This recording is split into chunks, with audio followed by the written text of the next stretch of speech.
That's better. A little bit. Ugh.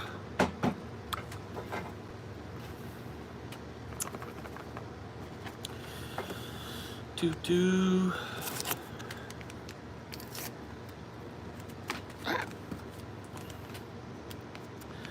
Come to me, boy. Take the dragon's eye. Come to me, boy. Take the dragon's eye. Yes, that's right. Come to me.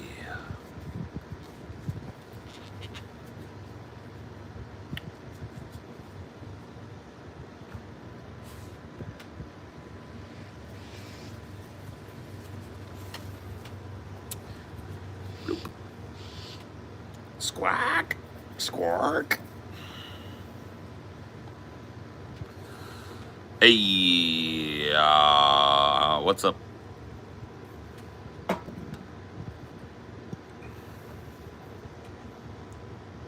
How's it going?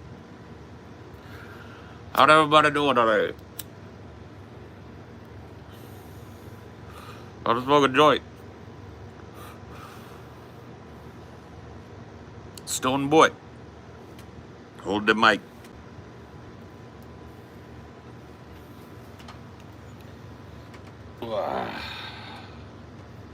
Stone boy.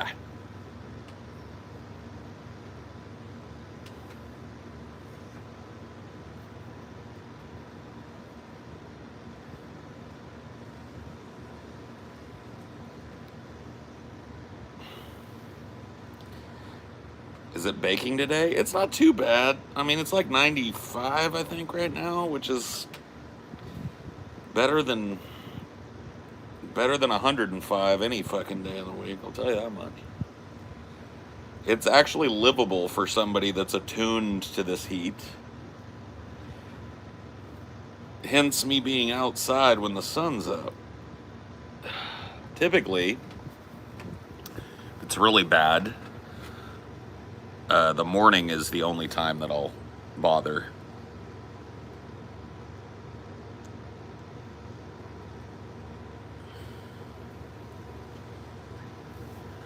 Yeah.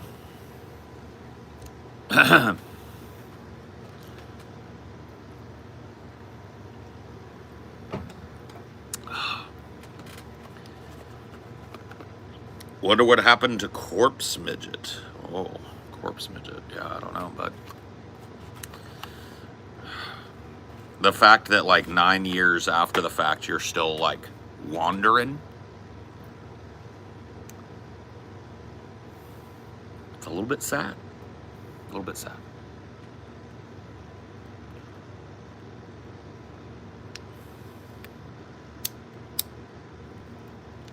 Just calling it like I sees it.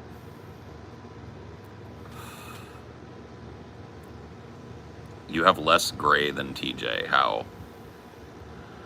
I don't think I do. I just think it's harder to see my gray because I've got a lot of red in my beard and stuff. But you can see there's lots of gray. Lots of gray over here too. Look at that. Isn't that crazy? Look at that over there. I got a lot of gray, but it just doesn't show up as much because I have a redhead. Well, partially a redhead, anyway.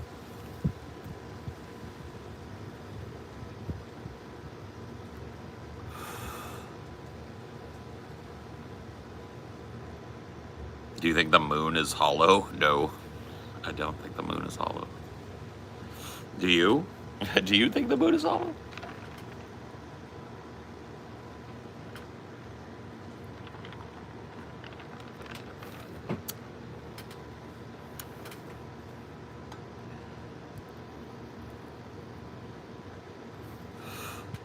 Wore my DFF shirt to work and everybody thought you guys were a southern rock band. The ones with all your faces and TJ wearing the cowboy hat. Yeah, that's funny. How do you feel about your hair turning gray? Do you think you'll like it? Yeah, I like it so far.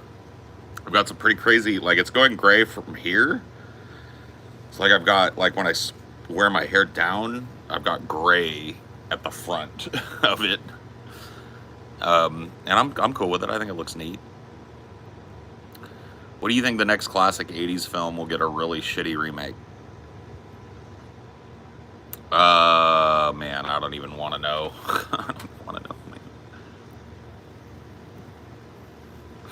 Monster Squad seems ripe. I'm actually kind of shocked nobody's ever done anything with Monster Squad, you know? Like, the entirety of the 2000s go by with no Monster Squad movie? Like, what?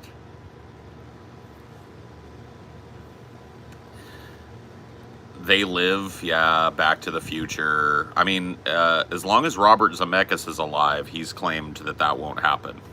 But who knows if his estate will hold it in the same esteem. Goonies, yeah.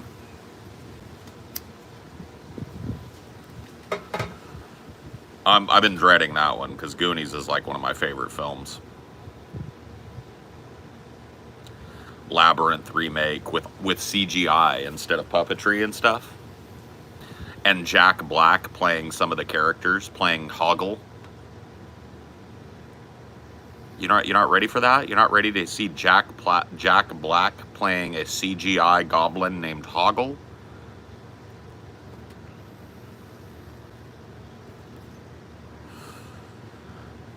Hoggle helps Ariana Grande get to the center of the labyrinth, where who could be the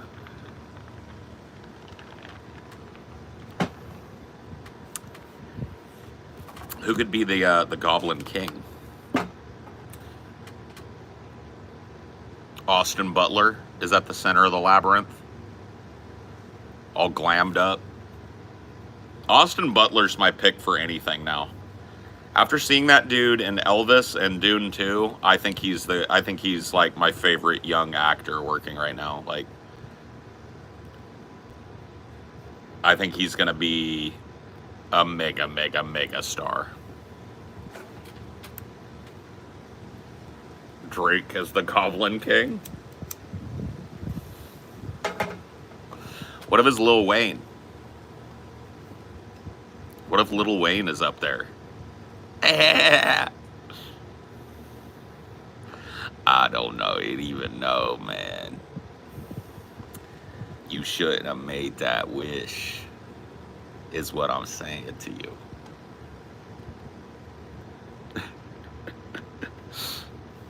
But come on, little Wheezy. I didn't really want my little brother to disappear.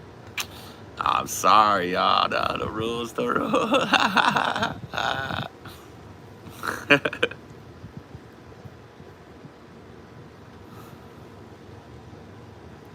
That's always the problem when I start trying to make a shitty version of a movie. I always end up selling myself on it, and I go like, wait a minute.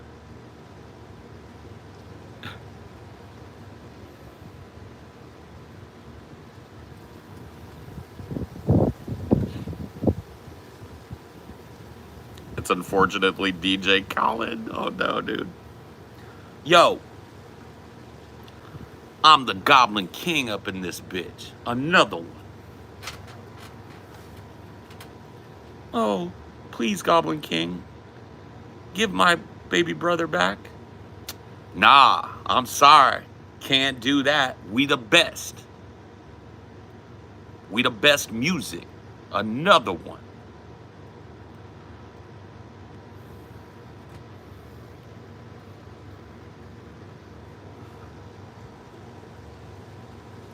DJ, Khaled.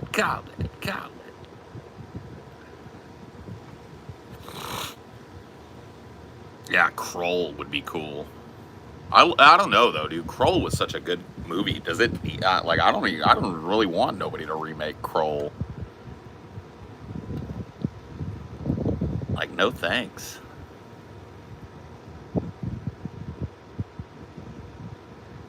Got an ear infection or something. I don't know what I've got. I get waxy buildup in my ears and fucking like they get plugged up and then they get infected. And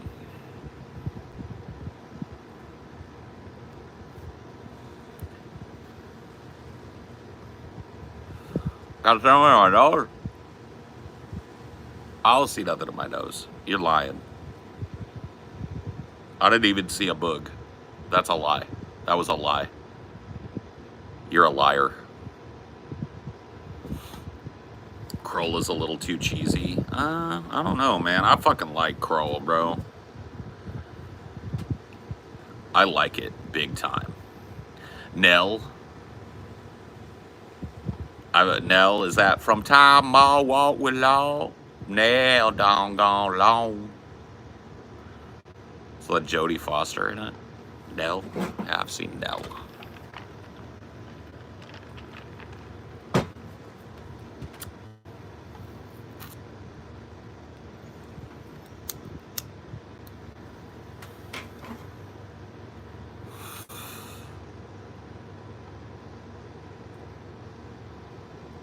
Yeah, I like that movie. It's a good movie. Jodie Foster is good in it.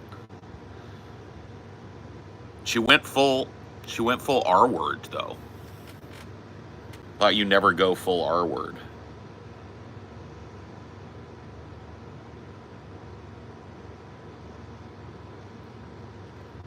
I thought that was the rules, that you never go full R word. Remake of Cujo?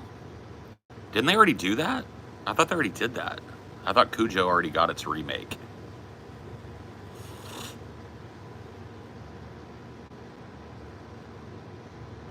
Yeah, I thought they did. I could have sworn they did a Cujo. Maybe I'm fucking wrong, though.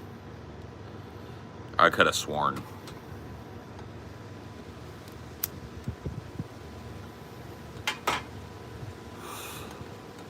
They did?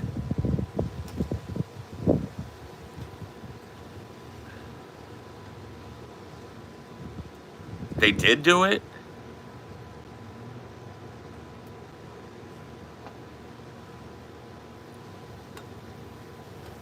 Ugh, gross. What's a good instance of a remake being better than the original? I mean, you could make arguments for, I don't know though. There's a lot of remakes that are also good, but better than the OG? I don't know, man.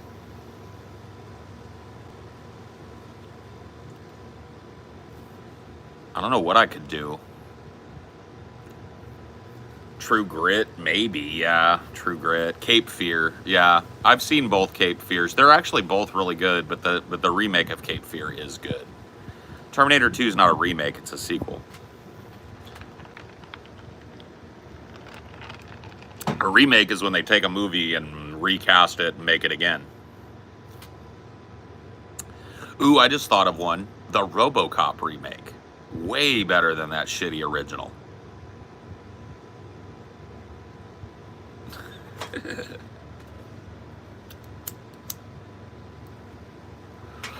Little Shop, yeah. Night of the Living Dead, nope. Nope. The 1990 Night of the Living Dead ruins the movie at the end. Unsub from the Patreon. Yeah. Mad Max is not a remake. Mad Max is a sequel. The Blob. Good one. Yeah, although the old Blob is charming as fuck, bro. You can't, like, totally shit on the old Blob. The old Blob is worth watching. It's got, Steve McQueen in it. It was like the role that launched his career. No. Dredd is better than the 95 Dredd, but that's not a remake, that's a reboot. See, we're starting to get down into the grit now. A remake is going to be a remake of the entire movie with very little changed, right? Plot-wise. You might recast something, gender swap something, change a minor plot point here and there, but it's the same movie. A reboot is when you take that movie and you remake it with a different vision. So you take the characters and the setting from that movie, you remake it with a different vision. So Dredd would be a reboot, not a remake.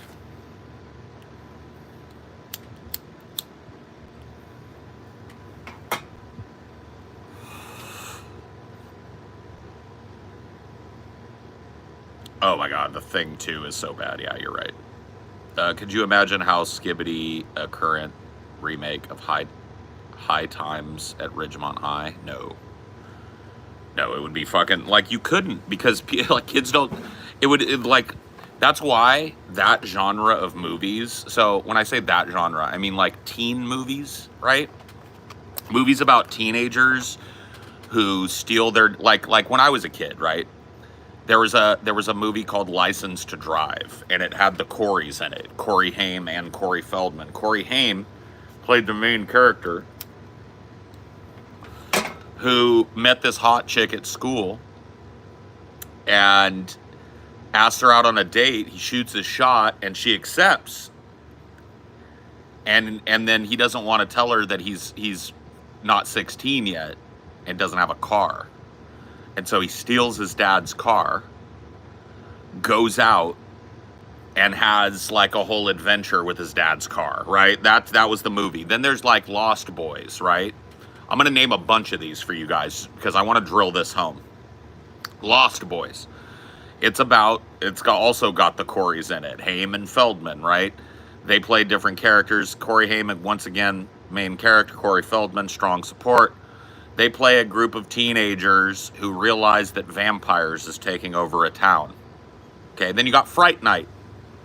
Fright Night, group of teenagers realize that a vampire is living next door to the protagonist, right?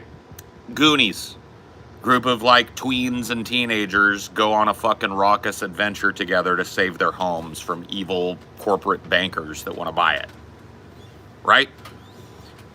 These movies like were solid. They were constantly coming out, especially in the summer. Stand By Me, group of teenagers or tweens go on a fucking adventure together. They run away from home and go find this dead body they heard about.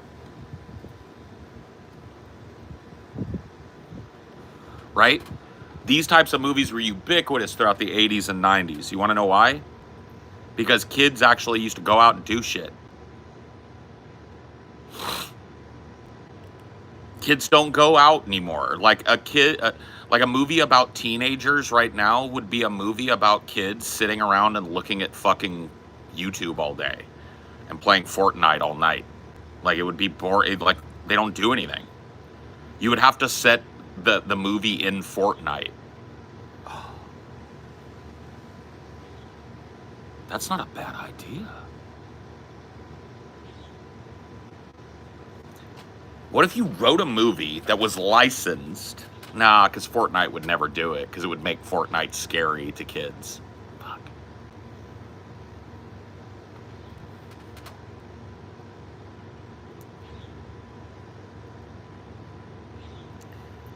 You create a game where you create this rip-off game that's kind of like obviously meant to be Fortnite. They do this all the time when you can't get like Mario, you make a game that's kind of like rides the edge of it enough. So we just got to dodge getting sued, but we make a game like that. Some skibbity fucking kid that's obsessed with his iPad and his phone and shit. He's getting picked on at school, comes home and he retreats into this fantasy world of this game, right? And then suddenly something in the game goes twisted. You know what I mean? And he kills like one of his friends, and then that friend is found dead the next day or some shit, right?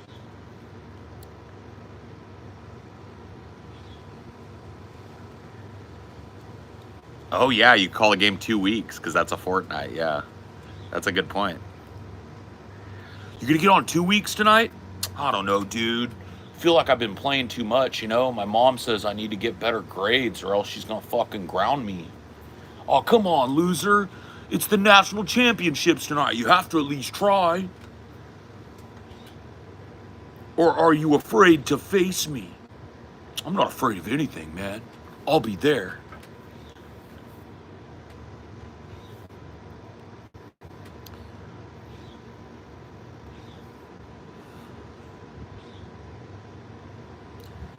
Speaking of Stand By Me, I asked you, Paul, thoughts on River Phoenix. River Phoenix was amazing, right? Like, dude was going to have, like, probably, like, the brightest career. He would have been, if you think about Johnny Depp, he would have, like, I genuinely believe that Johnny Depp slid into the role that River Phoenix was supposed to have.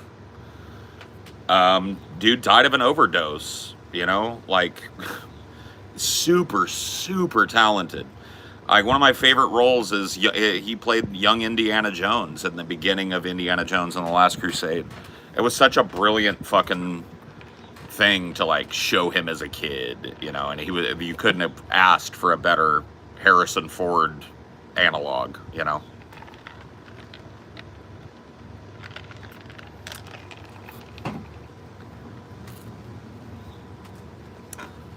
Yes, I've seen every Kubrick movie. And I mean all of them, starting with Fear and Desire, baby. Fear and Desire, actually a really good movie. Low budget in comparison to his other films, and old, right? But really good. Including the moon landing. Yes, I've seen the moon landing. I've seen the secret tapes. No, I'm a movie nerd, so of course I've seen every fucking Kubrick movie that there is. Well, it took you a while to watch this first one. Yeah, Fear and Desire, it took a while to watch. I even watched The Boxer, which was his documentary movie as well. I guess most people probably wouldn't count that because it's 25 minutes long, but you can definitely see Kubrick's eye in it, which is neat. Yeah, it did take me a while to watch Fear and Desire. We watched it together. And it was really good. Not like his most memorable movie, but you could see the bones of Kubrick there. Well, you watched it with the patrons, remember? Oh, did we? Yeah. Oh. I didn't remember that. You did, like, your own personal ideology commentary on it. On Fear and Desire. Yeah. That's cool. I didn't remember doing that.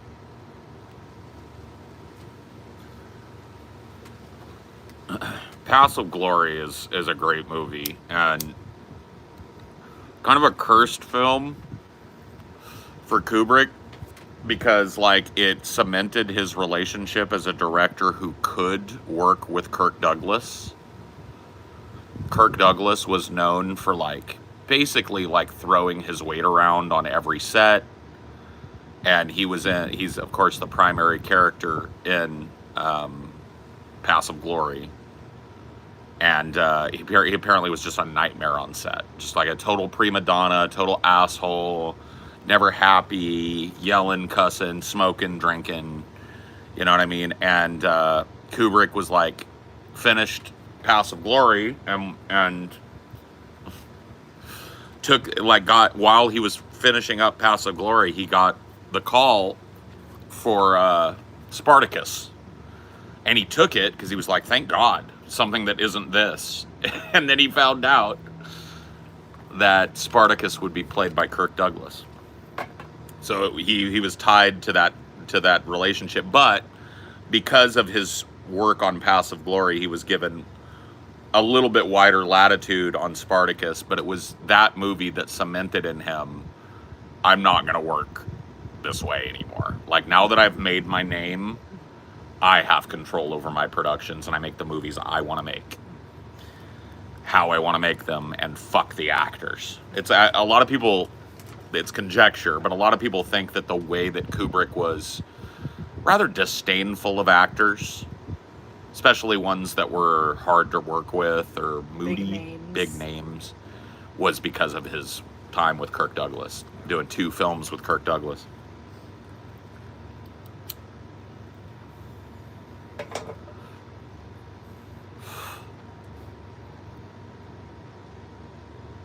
Yeah. You should watch Fear and Desire again. Yeah. For this Saturday. That might be kind of fun, huh? Or we could watch Paths to Glory or something. That would be fun. I mean, they make millions of dollars to play pretend. Contempt is the correct response to them. I don't know about that. I think there's a little bit more than playing pretend to acting. But I'm a trained actor, so of course I'm going to think that. I can see where people can think that. And it is ultimately, like, connected to the same thing. playing pretend. But it takes a lot of skill. But yeah, I've worked with actors. The role tends to draw people that are emotionally unstable. This is something I only feel comfortable saying because I've worked on over a dozen shows with a bunch of different crews and a bunch of different people and a bunch of directors, and I've have a wide experience doing stage shows. And people that are gifted at acting tend to also be people who are haunted by demons mentally. And people that have to put on a face. right. One of the ways that you practice being an actor is doing it your whole life, pretending to be this, or being one way for this group of people and another way for this group of people. And so that tends to it draws people that are found to be gifted at doing that, having the emotional accessibility to play a character that they aren't, tend to be people that are fucked up, is what I'm saying. Myself included. Comedians are in that same boat. Comedians have a self-destructive streak to them. They hate themselves. That's kind of like, not every comedian, and of course not every actor, right? There are probably a ton of actors out there who are just mentally perfectly fine. You're just saying they're disproportionately represented in the workforce. If you're a working actor, you're going to bump into more crazy people that are working on the show as actors than you are, at the local fucking McDonald's or something. I remember there was this guy, his name was Raphael.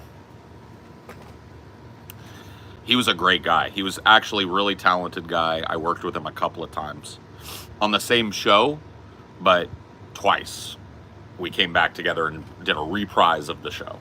Anyway, Raphael was super talented. And a ladies' man, I guess. He was kind of cute guy. And his thing was he had a romance on every show. People told me about him, and I was like, whatever, because he seemed like such a down-to-earth, normal, funny guy. But they were like, dude, Raphael, about halfway through this show, is gonna fall in love with one of these chicks, and he's gonna fucking lose it. And everybody's gonna have to carry him up there and make him finish it out. And I was like, what? And sure enough, dude, he was working with this chick. She was really not available, but he was dating her in the show, and that became real for him. She didn't want to have anything to do with it. She was not interested in him. He got all depressed and started skipping practices and shit. It was fucked, bro.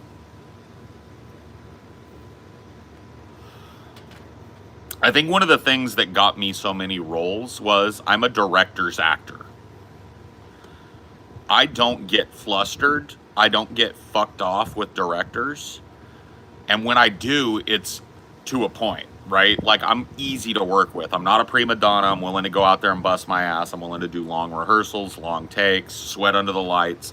I'm not going to be the guy that raises his hand and starts bitching about the conditions. I've got a blue-collar mentality that I bring to a show, where it's like, look, dude, I've been hired to do this. This is my job.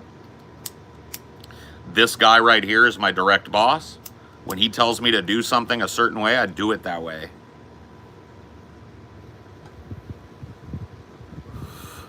What's your favorite Shakespeare character to play? Caliban from The Tempest. Super, meaty role, interesting. Let me kind of play kind of a villainous character, I would say.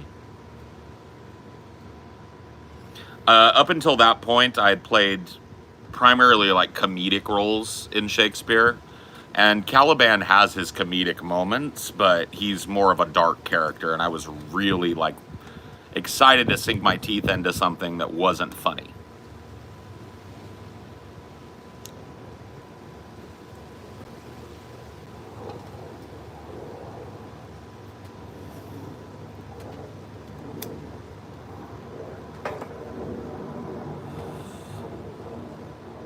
Brother, you smoke a lot. Come on, buddy. Come on, buddy. Come on, buddy. I don't need the goddamn lecture from you. You think I need a lecture from you? Do you think at 44 years old? What was your first acting role? I played the lead in a play in the 4th grade called The Inside Pitch that was written for little kids. You can look it up. It's a cute little play. They still do it for schools. It's about a nerdy kid that gets a spot on the baseball team because he's able to use math to throw the ball weird ways. It's lame.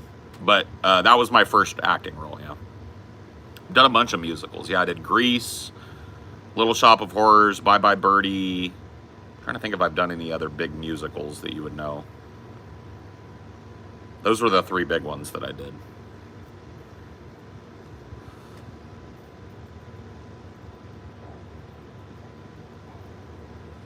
Never got to do Sweeney. Me and my friend Morgan fought for it. I wanted to play Sweeney. He wanted to play Toby. And we pitched it to our teacher. She made us go to the head of the theater arts department, which was our vice principal. He read it and called us into his office and he was like, boys, this is a great show, but it's too much.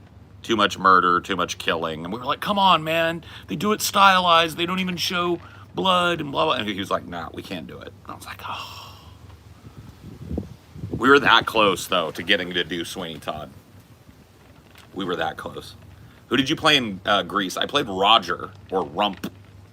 He's not he doesn't feature big in the movies, but it's a supporting role. He's one of the friends of Kenickie. Has a duet with the nerdy girl. So he's the fat guy, Rump. Roger, they call him Rump. He gets pantsed in the show. And there's a nerdy girl that hangs around with the girls. I can't remember what her name was. Jan, I think it is. And they have a little cute thing. I got to play a villain a couple of times. Yeah, I played a really good villain in Anna in the Tropics. It's a story about a cigar factory in Cuba where this guy comes to ask for work there. They give him work. He can read and nobody else in the factory can read. And so he starts reading them Anna Karenina. And one of the owners of the factory, me, is a half Cuban, half white, from America guy named Cheche, who falls in love with his own niece, who is the main girl character, and the male character that comes to read is the one that she really loves. I end up killing him at the end.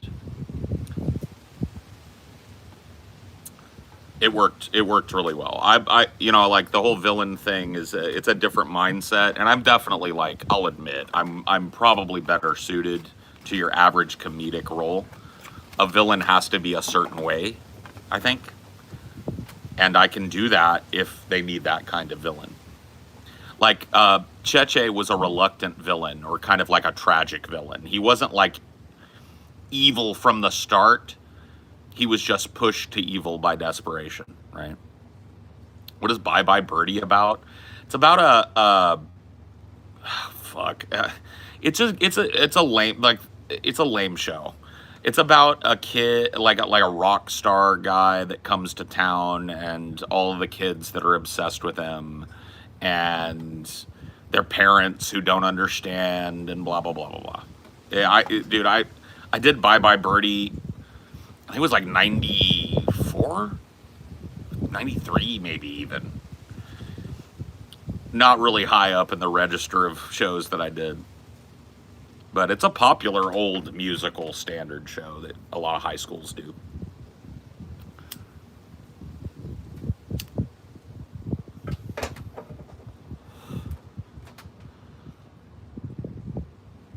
What's a higher level status of Paul? Grand Poobah or Grand Wizard? Grand Wizard is... And we can't use that one. That one's taken. I got to play Chuck in Footloose my sophomore year of high school. Script wasn't great, but I had a lot of fun. Yeah, yeah. I mean, I lived theater in high school. It was all I cared about. If I hadn't had that touchstone, I probably would have flunked out of high school. No shot. I was going every day. I would have been a fucking truant case at the very best. Because once I got to high school, I had this disappointment where it's like I was a good student, man. In elementary school, I was really good. I was on the honor roll. And in junior high, I was a valedictorian of my 8th grade class or whatever. Not that that's all that prestigious, but I was the best kid in the school. You know, I was the top kid. And I went to fucking high school expecting that it was going to be this huge leap up in interest. And a lot of the shit that they had me doing my first year of high school was entirely remedial. It was like learning grammar and syntax, learning, you know what I mean? Like math that I'd already done. And so I was just like done. And I'd tried to get in choir because I liked singing. And choir was full. And so I had to take an extracurricular, and it was like, well, I guess I'll take drama. And, you know, I just happened to get a drama teacher that wasn't going to let me skate by. She saw that I had a talent. She let me know. Like, she pulled me into her office, and she was like, I want to let you know that I'm going to fail you in this class. And I was like, what? She goes, yeah. And I said, I'll do my work and everything. And she goes, that, I don't care. She was like, I see you come in here stoned as fuck in the morning. You put it, you're giving me like a quarter of your effort. And that might be good enough to get you by in English, but it isn't in here. She's like, you're going to perform up to your potential. You're going to be in the upcoming show. I've cast you. And you're going to do that, or you're going to get an F in this class. And I was like, okay. So I got a bit role in a show called Steel Magnolias. I played the taxi driver in Steel Magnolias, which is a small but impactful supporting role where you get to be really funny. And I fell in love with the process. It was like I'd never done actual stage work, and my teacher was a professional stage actor, and she ran her productions like a professional stage production. So there were, you know, you were on time, you were dressed out, you were ready to go, you were not fucking too tired. If you were sick, you didn't bitch. You showed up. You stayed late if you had to. I fell in love with the process, and it dragged me out of like, then it gave me a reason, right? It gave me a reason to do the shit that I hated doing. Because I had to do all that other shit so that I could keep acting.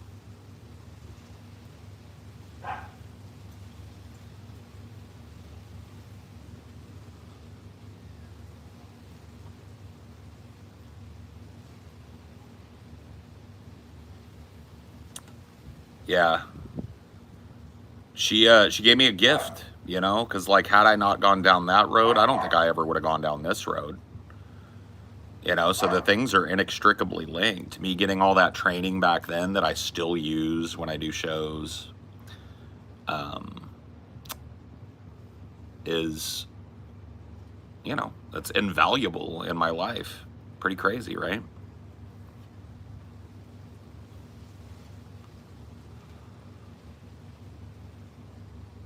No, even character acting, I wouldn't be stoned if I was playing stoned. I know how to play stoned without overplaying stoned. I wouldn't want to actually be stoned on stage. If I would have shown up to a rehearsal high as a fucking kite, I would have been kicked off the show. She didn't put up with that shit. She knew we smoked. She wasn't an idiot. She knew we were into drugs and alcohol and shit. We were teenagers, but the rules was the rules. If you're on a show, you fucking leave that for after fucking rehearsal. Because you ain't doing it during rehearsal. I mean, we flaunted that a few times. Like, there were times where I would be at rehearsal, but I knew I wasn't going to be called up that night, and we'd go fucking roast a doob out on the back loading dock or whatever, but I'm sure she knew about that, too. That woman knew everything that was going on in the theater building, so... Um, I have, there's no doubt in my mind that she was permissive with us because we gave her 100%.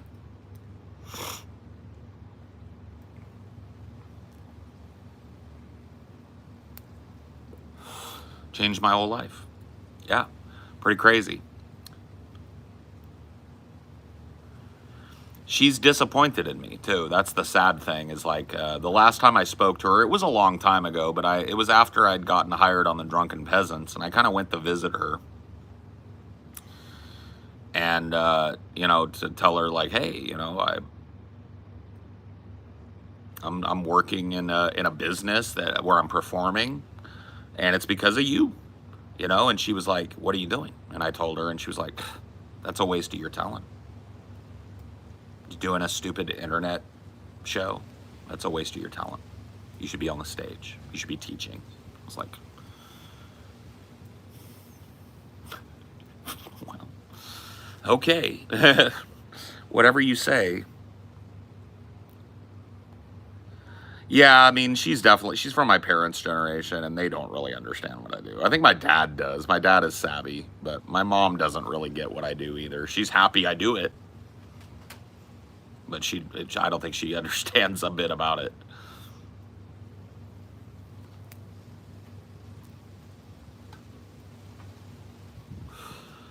Yeah, that's true. I didn't take it as an insult. It was just harsh to hear that somebody you consider to be like your mentor thinks you're not applying yourself, you know. And maybe she's right. I don't know. Like, I don't look at what I do now, and I think that nowadays people don't look at what I do now as lowbrow, or at the very least, maybe not lowbrow, but like as being like beneath a performer. But I don't know, dude. One of those things, you know. You can't always get what you want, and you can't please everybody.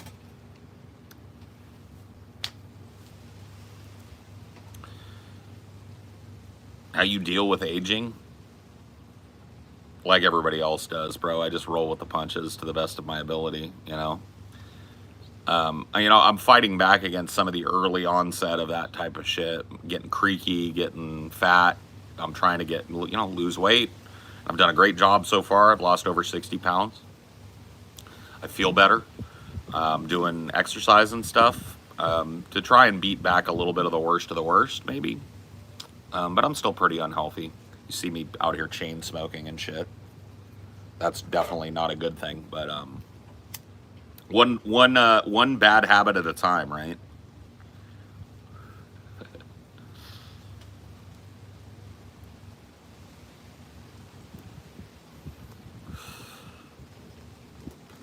Yeah, thanks. I got about 45 more pounds to go, maybe 50 more pounds, and I'll be at my goal weight, which is about 260.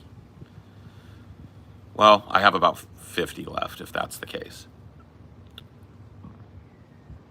to be at 260.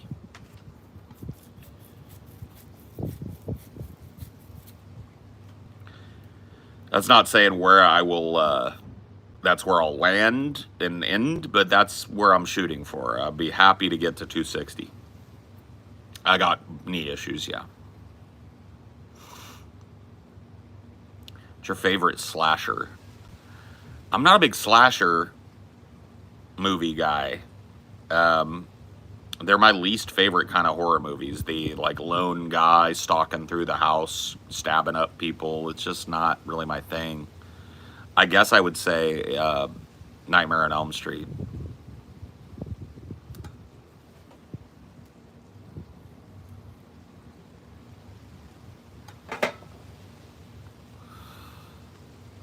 Favorite kaiju movie? Ooh. I mean, I love Mothra, so I love Godzilla versus Mothra. That was my favorite when I was a kid. Mothra's my favorite kaiju, dude. Mothra's the best. Unless you count King Kong as a kaiju. I guess he is, technically.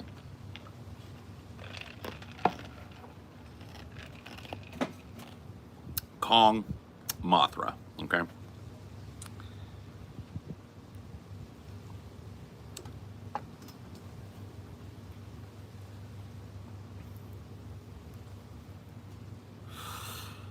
Wes Craven's New Nightmare was dog shit. But that's just par for the course. It's one of the reasons I hate slashers, because they go on for fucking ever, and they turn to dog shit like 3 movies in, but there's 8 of them, you know? I get sucked into those like serial movies that come one after the other, though, especially horror movies. I can't stop watching them even if I know I'm gonna hate them. Favorite occult horror. Oh. Occult horror films. I don't know, probably The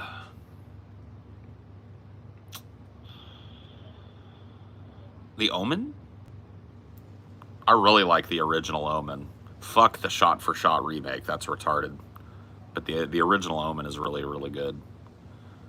That or Rosemary's Baby.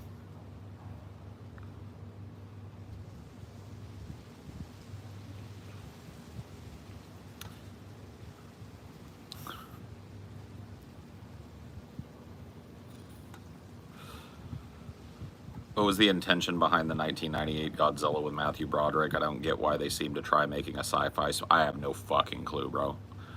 I went to that movie because of course I did. It was a fucking Godzilla movie. And I left that movie in silence. I was just like,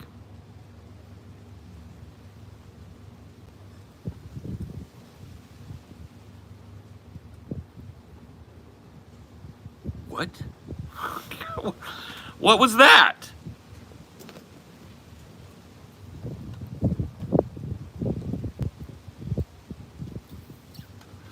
They made Godzilla a chick, too.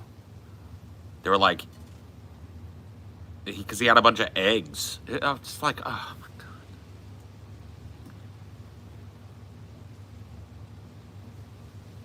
I don't know, dude. Matthew Broderick has been pretty good in a couple of movies. Let's be real about it, okay? Let's be real.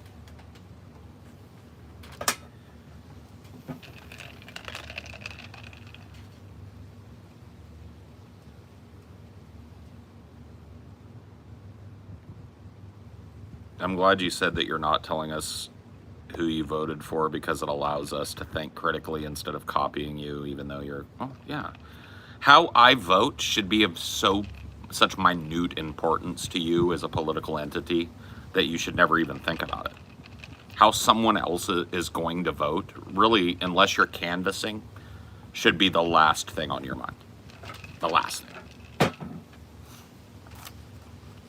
You need to be thinking tactics. You need to think about the power that you and your fellow proletariat can use.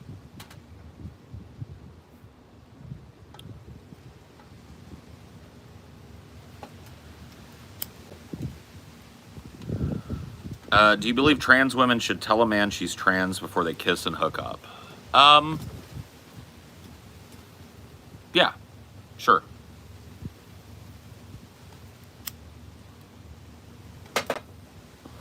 That seems fair.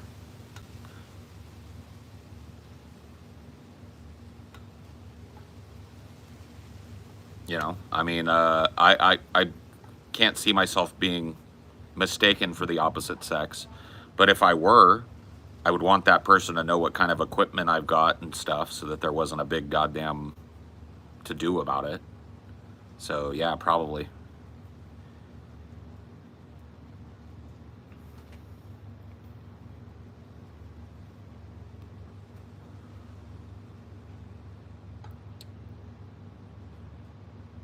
Election is one of my favorite Broderick performances. Yeah. No, I like Broderick, man. Don't shit on Broderick too hard. I got to see Broderick perform live in New York City. He was in a musical show called How to Succeed in Business Without Really Trying. And he was great. Yeah, we saw him walking on the streets afterwards. It was neat. No, he's a pretty good actor.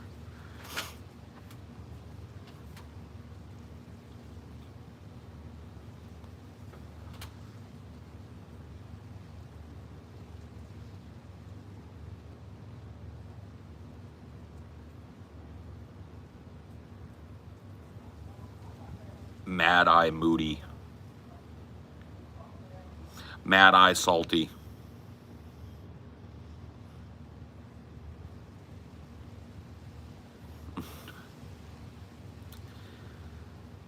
Did you like the movie Glory? It's a little long, isn't it? Some good stuff in there, but it's a little long, isn't it? Isn't that movie just a tad bit long, if you think about it?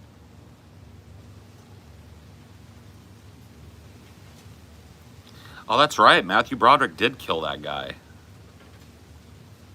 Hi, from San Antonio, Texas. Oh, hello. Say, I used to live in San Antonio. How are you, buddy? Yeah, I lived in San Antonio for 2 years. Change. I did the Texas thing down there, you know.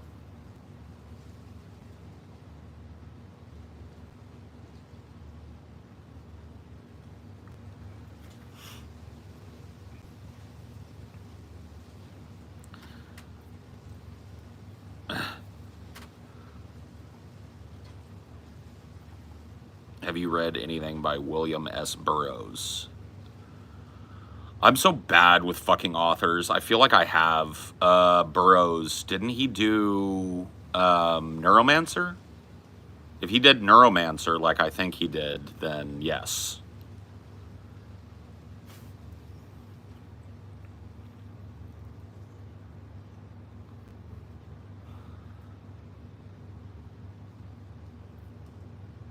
Why does TJ hate David Lynch?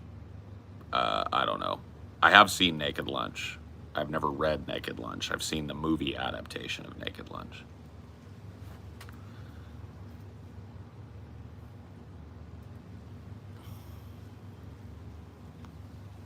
See, I'm bad with the fucking names. Yeah. I've never read Naked Lunch, if that's his most famous book, but I have seen the movie, which is weird, but good. I liked it, but it was weird. Why does TJ hate David Lynch? I mean, I hate to speak for TJ, and I think it's because of the indirect style of Lynch. Like, Lynch leans super heavily on dream logic, and I don't think that that hits super square in the middle for TJ like it does for me. I love existentialism in movies. I think TJ does too, to a certain extent, but I think, like, here's what it is. And I've always maintained this, and maybe TJ would say differently, so I won't say it, but I think a lot of people that hate Lynch hate him because he is a director that intentionally fucks with the audience. Like, he'll put shit in the movies just as like a fucking red herring for your mind to follow, or as an absurdist aside, you know, and he's fucking with you. He's disrupting the narrative structure on purpose. And I think that some people are very, like, put off by that.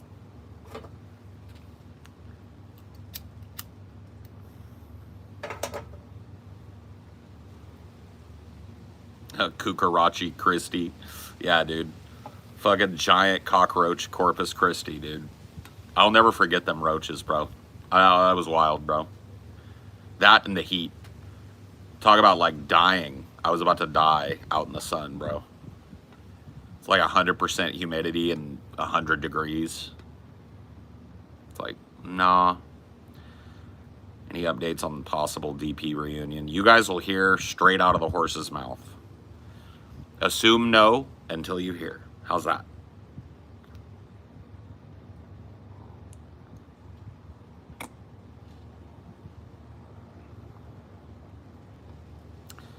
People Under the Stairs remake by Jordan Peele. I'm hoping that he can redeem himself, because let me tell you what's happened to Jordan Peele in my esteem, right? Get Out. holy shit, this guy might be the best new horror director in the fucking world. Who would have thought Jordan Peele? Okay? Us.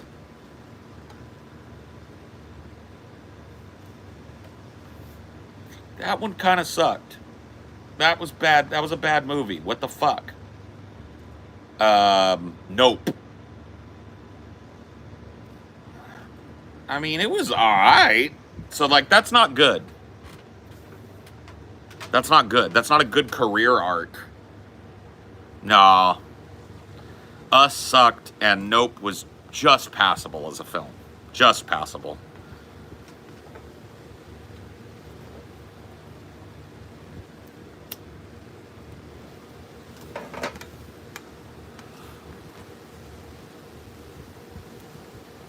Why didn't you like Us? Because it was lame. The premise was lame. There's a whole society of copy people living in the sewers. Give me a fucking break.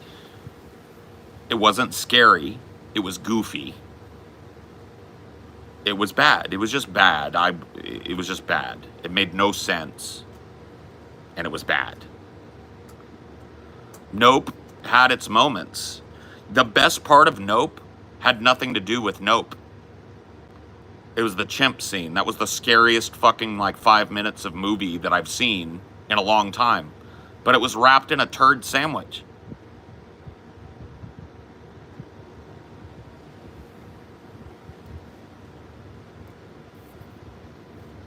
I saw that shit in the theater, man. I walked out of there feeling robbed. It's like, man, that monster sucked.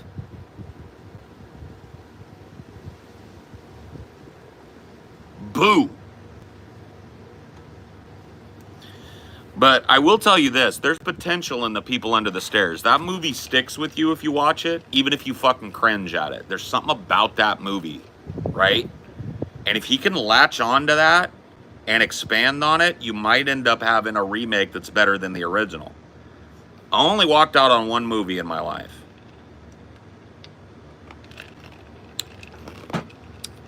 Only one.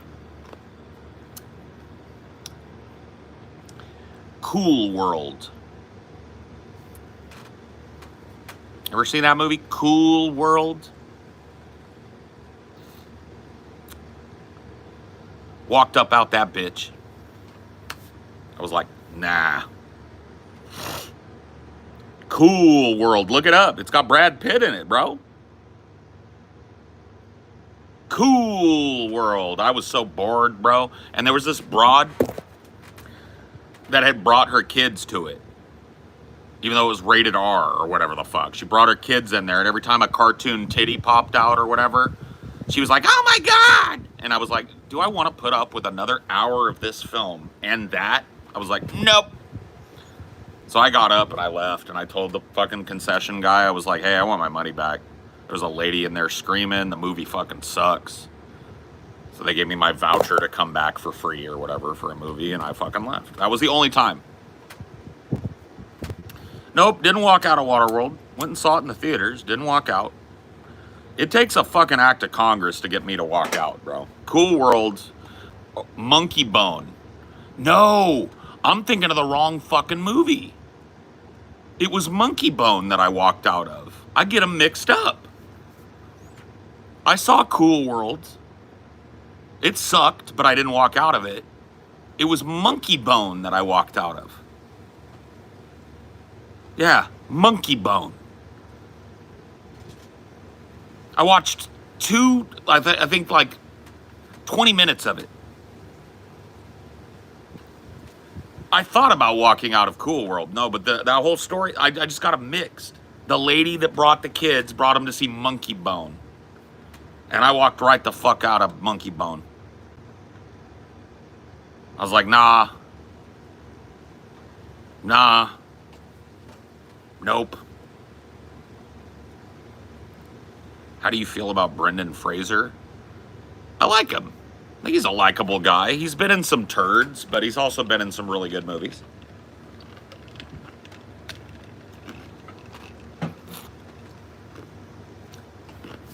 Seems like a down-to-earth cat, you know?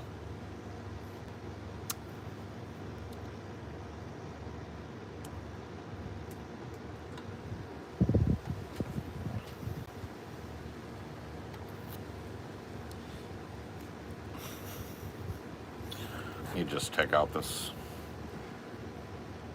unfunny fucking retard real quick. I guess the name was Womp Womp, but like you embody Womp Womp, bro. I'm excited for the personalized DVD, by the way. Cool, yeah. I know TJ and Scotty are signing them up.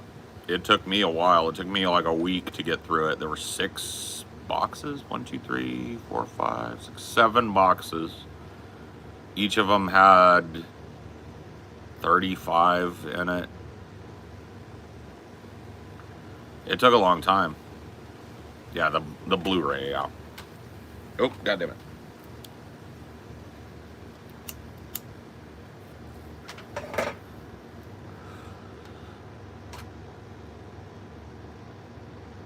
Encino Man was the only good Fraser playing himself. That's not true. He was good in The Mummy. I haven't seen The Whale yet, but I want to see it. What do you think of a monster inspired by a cat? Not in physical form, but mannerisms.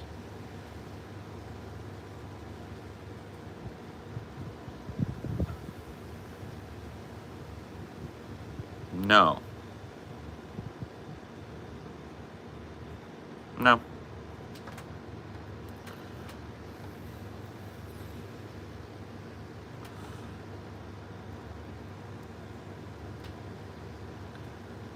$245 DVDs. That is a lot of DVDs. That's quite a few DVDs. All right, I'm out of here. See you guys some other time.